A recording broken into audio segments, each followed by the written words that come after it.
Olá, bem-vindos ao primeiro Conexão Unesc de 2021. O programa de hoje é especial, todo dedicado à Covid-19. O ano de 2020 foi atípico para todos, marcado por uma pandemia de uma doença até então desconhecida. Quando os primeiros casos do novo coronavírus apareceram na cidade de Wuhan, na China, em dezembro de 2019, ninguém imaginava que em poucos meses a doença se espalharia pelo mundo e se transformaria numa pandemia. No programa de hoje, vamos relembrar as principais matérias feitas pela Unesc TV e também alguns projetos desenvolvidos pela Unesc neste ano de pandemia.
No dia 17 de março de 2020, o governador de Santa Catarina, Carlos Moisés, decretou situação de emergência.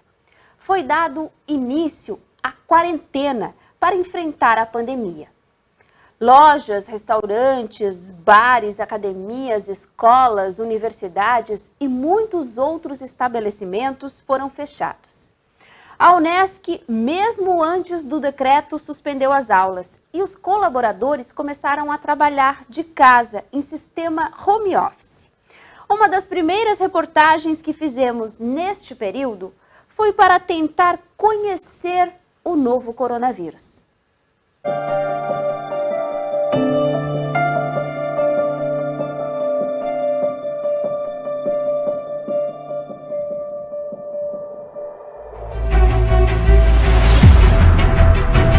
O coronavírus é uma espécie de uma família de vírus que tem como característica na superfície proteínas que se assemelham a uma coroa. Por isso que ele tem esse nome de coronavírus.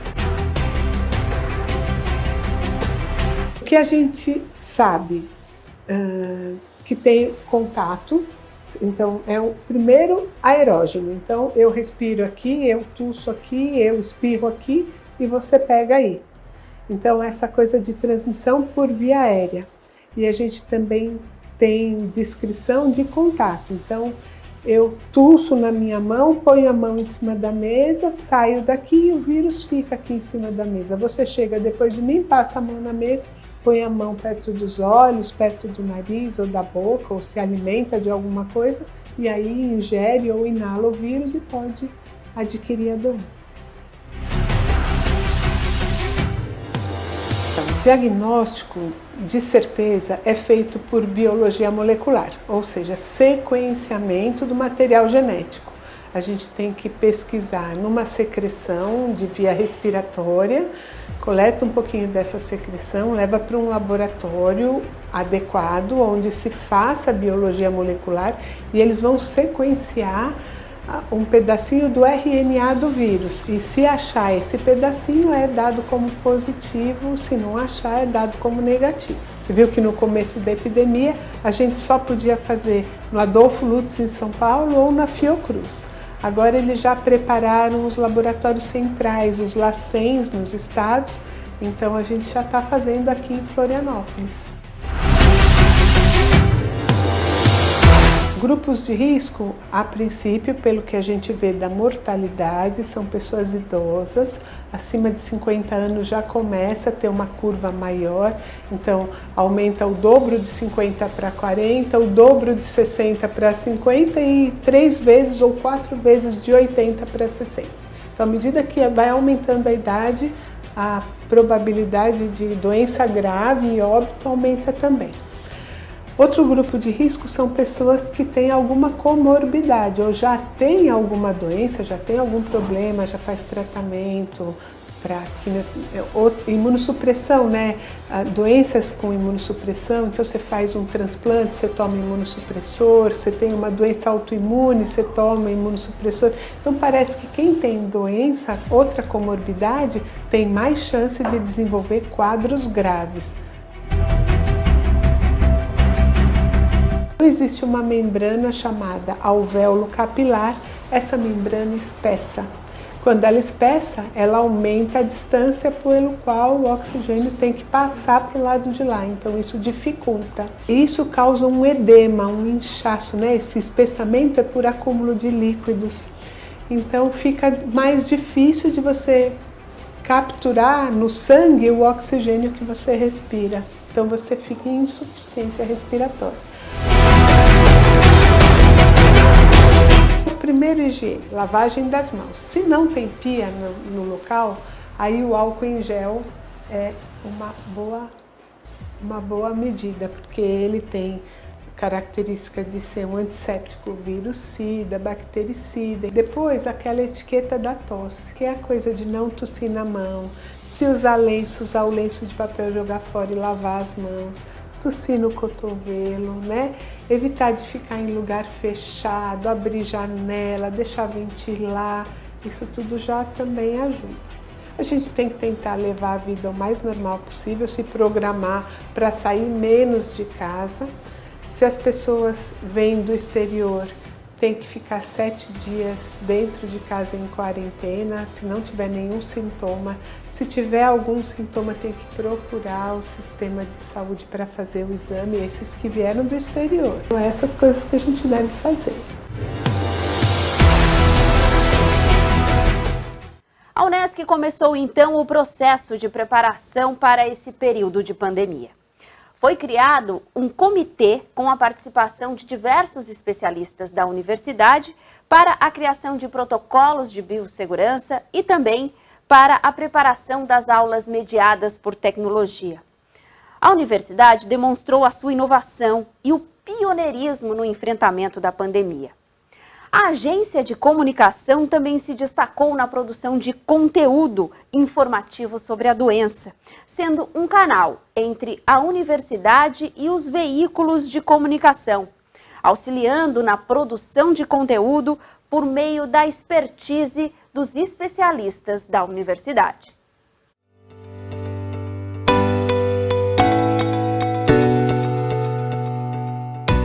Os especialistas dizem que a diabetes aumenta em até 3 vezes o risco com o coronavírus, mas ainda se sabe pouco sobre esses riscos. Aqui comigo está o médico endocrinologista, professor do curso de Medicina da Unesc, Daniel Meller, da Altoé. Doutor, por que os diabéticos estão nesse grupo de risco?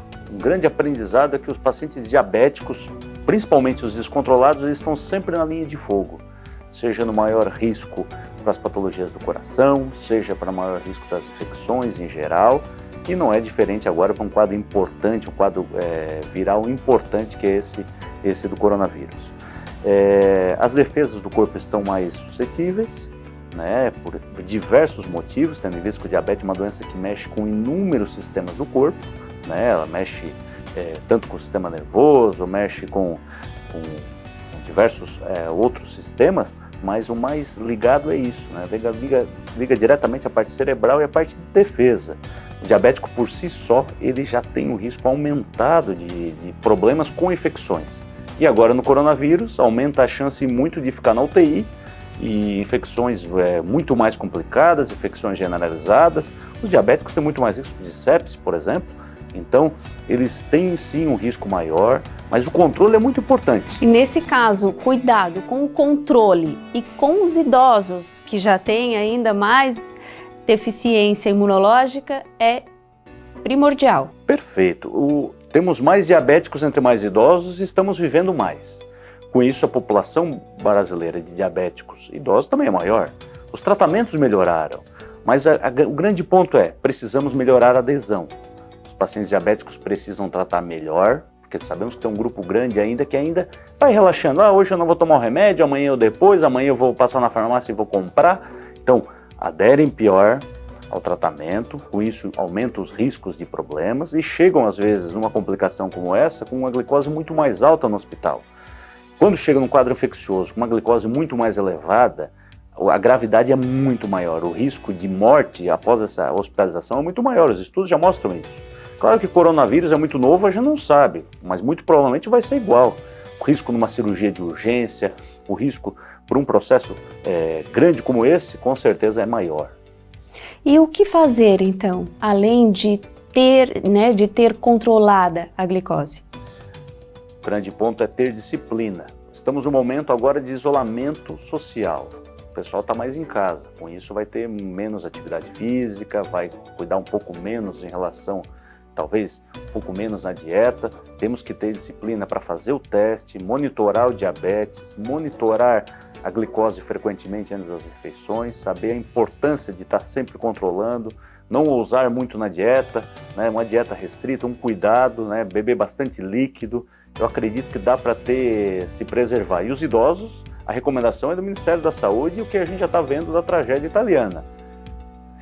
Deixa eles lá, vamos dizer assim, falar ao telefone ou ao WhatsApp, deixa eles mais resguardados. Esse é o momento de isolamento, de controle, mas o carinho pode ser de longe, porque o melhor carinho agora para o idoso é um pouco de distância, porque ninguém quer perder nenhum idoso não na família, acho que todo mundo quer que as famílias continuem aí bem. Esse é o grande dilema que nós temos. Muito obrigada, doutor, pelas suas informações. Então, ficamos atentos às orientações e a todos os conselhos que estão sendo dados. Uma das grandes mudanças provocadas por essa pandemia foi no nosso modo de trabalhar. O home office se tornou quase obrigatório em muitos setores, inclusive para a gente. Com a orientação do Ministério da Saúde para que nesse período de pandemia do coronavírus, as empresas, sempre que possível, adotem como primeira opção o trabalho remoto, nós estamos tendo que mudar a nossa cultura e nos adaptar. Como enfrentar essa nova situação? Confira as dicas e orientações do professor Tiago Francisco, coordenador adjunto do curso de Administração da Unesc. Para quem nunca trabalhou em casa, o que é difícil no contexto atual, mas para quem não tem essa prática do teletrabalho, do home office, o que fazer? Se você é um líder de uma equipe de trabalho, quanto mais alinhados do ponto de vista comportamental forem os seus liderados e, evidentemente, quanto mais alinhados do ponto de vista da personalidade forem os profissionais que fazem parte do seu staff, melhor vai ser a comunicação entre vocês e mais clara serão as entregas. É importante destacar que o home office ele depende, entre outros aspectos, de um bom planejamento definido pela equipe de trabalho e de um acompanhamento importante da gestão. Uma das grandes vantagens do home office é tornar a empresa produtiva nesse período de quarentena, né? Ou seja, na medida em que há um bom planejamento de trabalho, na medida em que há uma delegação importante das tarefas, fica fácil a empresa se manter produtiva nesse contexto. Um dos pontos fundamentais para o desenvolvimento do home office é um bom planejamento de trabalho. E nesse sentido, o gestor ele exerce um papel fundamental, porque é ele que precisa coordenar esse planejamento para que as atividades de trabalho sejam muito bem definidas, para que as entregas possam acontecer da maneira esperada e para que os critérios para essas entregas fiquem claros. Isso facilita um ponto bastante importante no processo de trabalho, que é a comunicação. Nesse sentido, organizar uma rotina de trabalho depende de um bom planejamento, depende de uma organização de agenda e, evidentemente, claro, depende das entregas que você precisa desenvolver, das entregas que o funcionário precisa dar conta. Nesse caso, a minha sugestão é que um bom planejamento seja desenvolvido, que as tarefas fiquem muito bem claras e que o funcionário, o empreendedor, o empresário assuma dentro da sua própria casa uma rotina muito semelhante ao dia a dia de trabalho, no que se refere aos horários. Então, cumpra o seu horário, organize a sua agenda dentro dessa proposta de horário e entregue resultados com uma certa frequência para a sua equipe de trabalho. Isso vai fazer com que a rotina fique bem organizada e que o trabalho seja produtivo.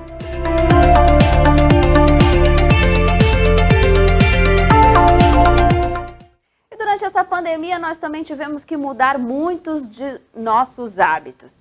O uso da máscara se tornou obrigatório, o álcool em gel é nosso companheiro em praticamente todos os lugares e os cuidados com a higiene também aumentaram.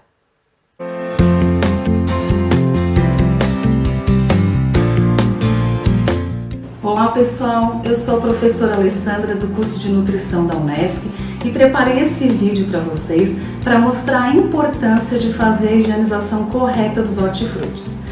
Lembrando que a higienização acontece em duas etapas, a etapa de limpeza e de desinfecção. Então, o que eu vou mostrar aqui é a etapa de desinfecção, né? E aí, então, a gente tem aqui 3 potes com água. Esse primeiro pote tem água com vinagre, o segundo pote tem água com hipoclorito de sódio ou água sanitária sem alvejante e nesse terceiro pote só tem água, não tem mais nenhum produto. Aqui na frente eu peguei 3 laranjas e coloquei, elas estão envoltas com purpurina. As purpurinas, elas representam os micro-organismos, né? Já que a gente não consegue ver eles a olho nu, então a gente colocou purpurina para conseguir mostrar para vocês o que acontece na etapa de desinfecção dos hortifrutis. Então, eu vou pegar a primeira laranja, que já foi lavada, passada em água corrente, e agora eu vou colocar na água com vinagre.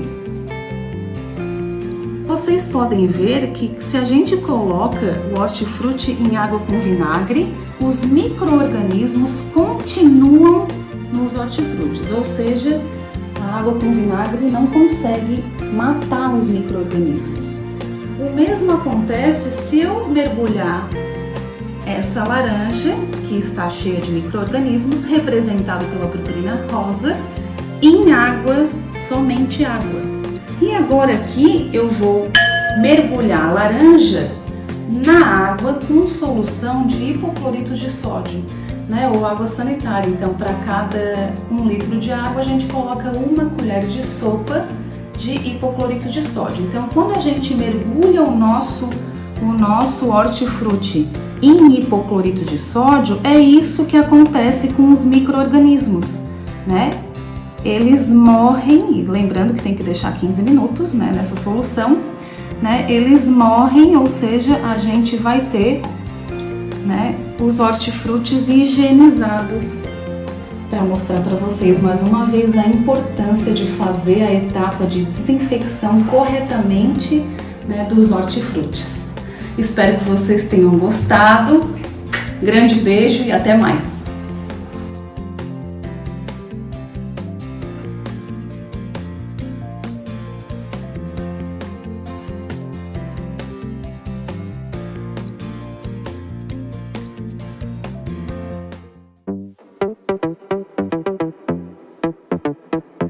Pensamento criativo questiona as lógicas e dá vida ao novo. Para um mundo onde a única certeza é a mudança, uma nova geração de profissionais. Chegou a Escola de Comunicação Criativa Unesc. Jornalismo, publicidade e propaganda e comunicação digital. Cursos semipresenciais com disciplinas online. Conquiste suas certificações ao longo do curso e monte seu portfólio. Foco na inovação e nas competências que o mercado precisa. Comunicação 360 graus para formar profissionais de alto nível. Escola de Comunicação Criativa Unesc. Um ponto de vista não precisa ser um ponto fixo.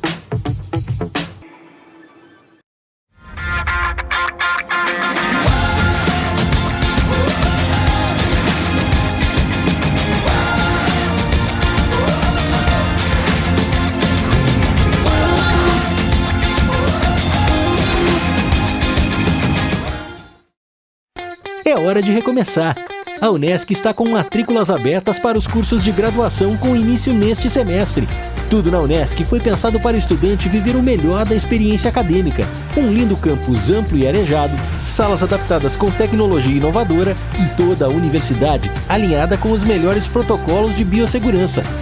Nossa universidade também investiu em alta tecnologia, com novos formatos e flexibilidade no modelo pedagógico. O estudante tem a possibilidade de assistir a aula no conforto da sua casa, mas com a interatividade do presencial. A Unesc também está com propostas acessíveis e flexíveis para você realizar o sonho de estudar em uma grande universidade. A hora é agora. Matricule-se já. Faça a diferença e venha para a Unesc, formação que o mercado de trabalho reconhece. Conheça os cursos e as propostas. Ligue 99915-0433. Unesc, a nossa universidade.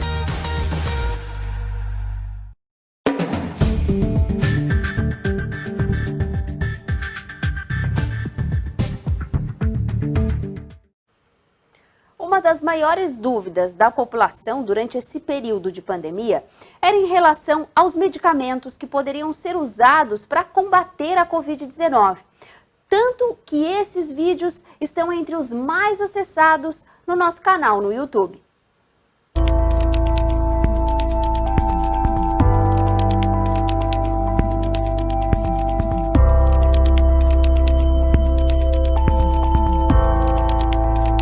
O coronavírus é um vírus bastante novo, ele é recente do ponto de vista clínico e ainda não alcançou nenhum ano, de conhecimento a respeito que nós temos a respeito desse vírus. Por conta disso, os tratamentos farmacológicos, tratamentos medicamentosos, eles ainda estão sendo questionados com relação à sua eficácia e segurança. Para ter uma ideia, para colocar um medicamento no mercado, tendo a sua segurança, eficácia e qualidade bem estabelecida, em média levam-se 10 a 15 anos de pesquisa, desde a parte de síntese até que esse medicamento alcance então as farmácias para utilização pela população.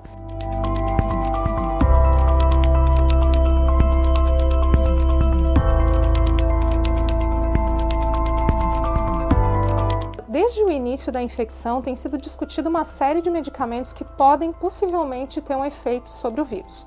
Acho que alguns são de conhecimento mundial, como por exemplo a cloroquina e a hidroxicloroquina. Nós temos outros, como por exemplo a ivermectina, a nitazoxanida, que são medicamentos que estão sendo testados ou que já foram testados. Começando a falar a respeito da hidroxicloroquina e da cloroquina, é um medicamento conhecido, é um medicamento utilizado para uma série de doenças, como por exemplo doenças reumáticas, como por exemplo para a malária, e que foi suposto que tinha atividade para o Covid. É importante salientar que várias pesquisas já foram realizadas com relação a esse medicamento no mundo inteiro e, infelizmente, o medicamento comprovou-se que não tem eficácia clínica para o tratamento da Covid-19.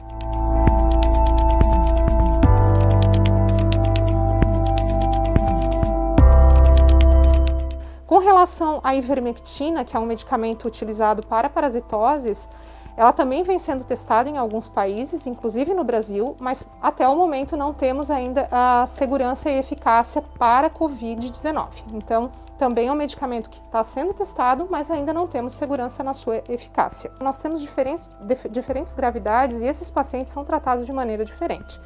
Então, por exemplo, um paciente que tem uma infecção com sintomas leves ou praticamente assintomático. Esse paciente, via de regra, não necessita de medicamentos, não precisa utilizar nenhum tipo de medicamento, ou no máximo um medicamento sintomático para tratamento da febre, da dor muscular que pode aparecer, como por exemplo paracetamol e dipirona, ou o paciente pode utilizar, por exemplo, antihistamínicos no caso de uma coriza que possa ser mais importante. Nesse sentido, o tratamento ele pode ser feito com relativa segurança.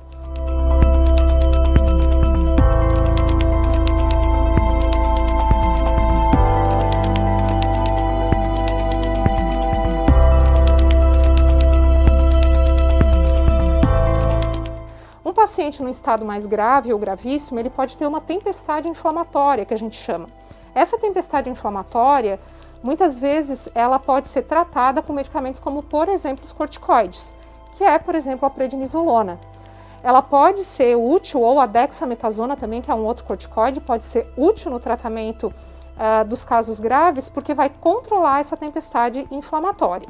Outros casos, onde, por exemplo, o paciente pode ter uma coagulação intravascular, e isso pode, inclusive, evoluir para óbito, pode ser utilizado, por exemplo, medicamentos como anticoagulantes.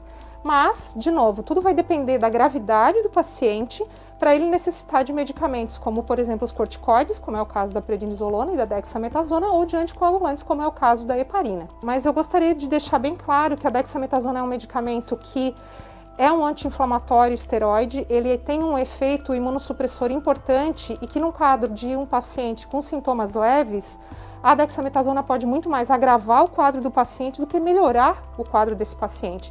Ele é útil nos casos graves onde a inflamação é importante, mas ele pode ser perigoso num paciente leve porque, como ele é imunossupressor, pode agravar a doença.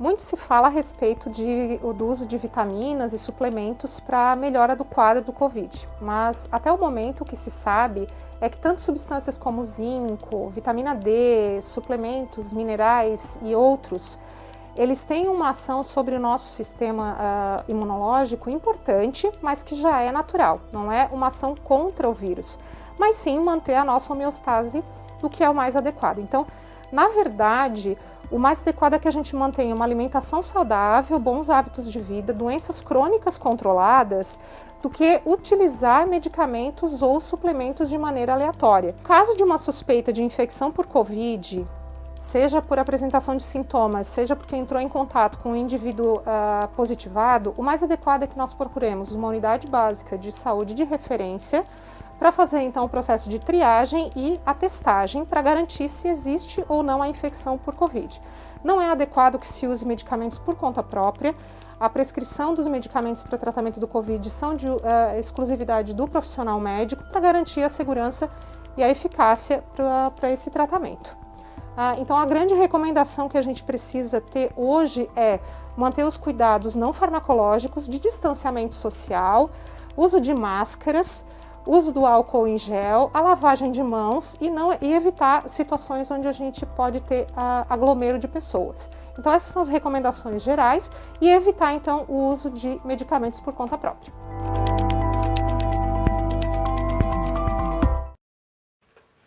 A Unesc está entre as melhores universidades brasileiras no desenvolvimento de pesquisas, segundo o ranking universitário Folha. E durante essa pandemia, a universidade foi protagonista no setor científico. Os nossos pesquisadores desenvolveram e participaram de pesquisas regionais, nacionais e até internacionais. Hoje em dia se conhece relativamente bem o curso clínico da doença, quais são os sintomas, a percentagem de pessoas que acabam desenvolvendo formas mais graves. Se conhece um pouco da estrutura do vírus, na verdade se sequenciou completamente o genoma desse vírus já, então já se conhece do ponto de vista molecular ele em profundidade, que é o primeiro grande passo para que a gente possa ter no futuro tanto vacinas quanto fármacos. Se já tem estudos, inclusive, começando em seres humanos com a primeira vacina nos Estados Unidos, provavelmente ainda essa semana. Se existem já ensaios clínicos para determinar a eficácia de antivirais para tratamento dessa doença, apesar de já se utilizar alguns antivirais de forma empírica, estão começando os primeiros estudos clínicos, mas a gente ainda tem muita incerteza de como a epidemia vai caminhar. Então as curvas de crescimento da epidemia são muito diferentes dependendo do local em que se analisa, dependendo das medidas que foram tomadas nos diferentes países. O mundo inteiro está mobilizado nisso. Verbas de todos os institutos grandes de pesquisa do mundo estão sendo direcionadas para isso. Então, diariamente a gente recebe por e-mail, por WhatsApp, por anúncio das revistas, publicações a respeito do coronavírus nas mais importantes revistas médicas do mundo. Agora mesmo, há 2 minutos atrás, no laboratório saiu uma nova pesquisa publicada no New England Journal of Medicine determinando a meia-vida dos vírus em diferentes superfícies. Então, cada dia se acrescenta muito conhecimento a respeito desse vírus, mas ainda a gente precisa de mais. Muitos estudos feitos tanto em células quanto em animais, então se avançou muito, tanto com medicamentos quanto com vacinas. Então, certamente o próximo passo desses estudos é determinar a eficácia desses, tanto medicamentos quanto vacinas, no ser humano. Então, ensaios clínicos que comparam antivirais contra placebo, ou estudos de imunogenicidade das vacinas vão ser importantes e certamente nos próximos 6 meses isso deve já ter algum tipo de resultado. Esse vírus ele tem uma semelhança bastante grande com 2 outros vírus que deram epidemias no passado, que são coronavírus, que foi o SARS e o MERS, e eles são muito parecidos, quer dizer, ele é da mesma família, entretanto, esse vírus ele parece que ele tem um contágio maior do que os outros. Se sabe que iniciou na China, mas não sabe exatamente o mecanismo através do qual ele foi iniciado. As outras 2, o SARS e o MERS, foi através, o vetor primário era um morcego. Então se acredita que nessa epidemia também o vetor primário era um morcego, mas ainda não se tem certeza de como isso pulou por ser humano, como o vírus rompeu essa barreira entre espécies e conseguiu também infectar o ser humano.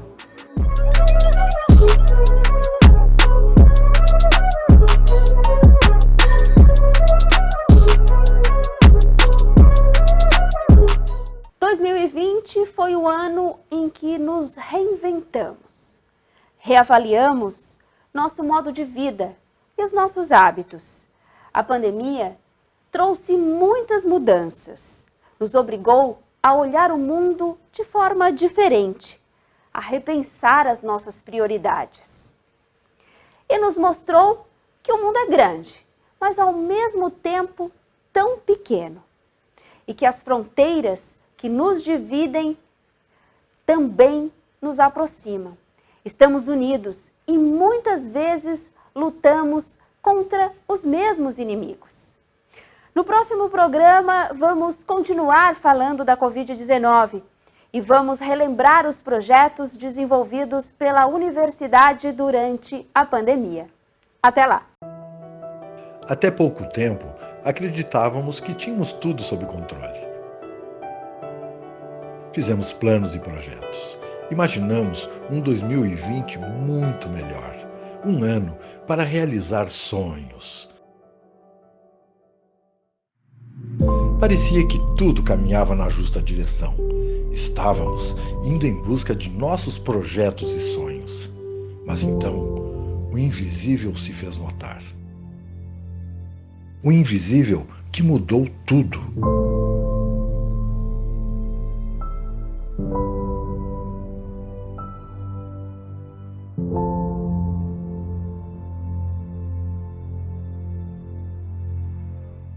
E nós mudamos também. Não deixamos de sonhar e planejar. Apenas mudamos a rota. Olhamos para outra direção. Olhamos para dentro. Temos uma imensa capacidade de nos reinventar, de transformar os desafios em oportunidades. Sim, talvez esse seja o momento de pensar em fazer as coisas de um modo diferente. Não deixamos de socializar, de festejar, de trabalhar ou estudar. Só que estamos fazendo tudo isso numa nova perspectiva.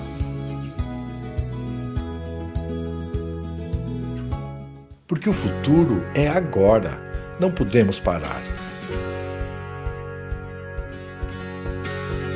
Temos que continuar a perseguir nossos sonhos, nossos ideais. Acreditar que estamos construindo uma nova história e um novo jeito de ser feliz.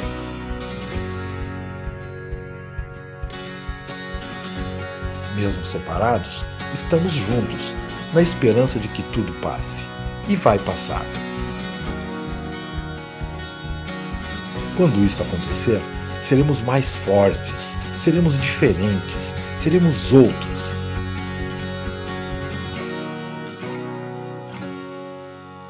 Porque nas adversidades e nas dificuldades nos tornamos mais humanos.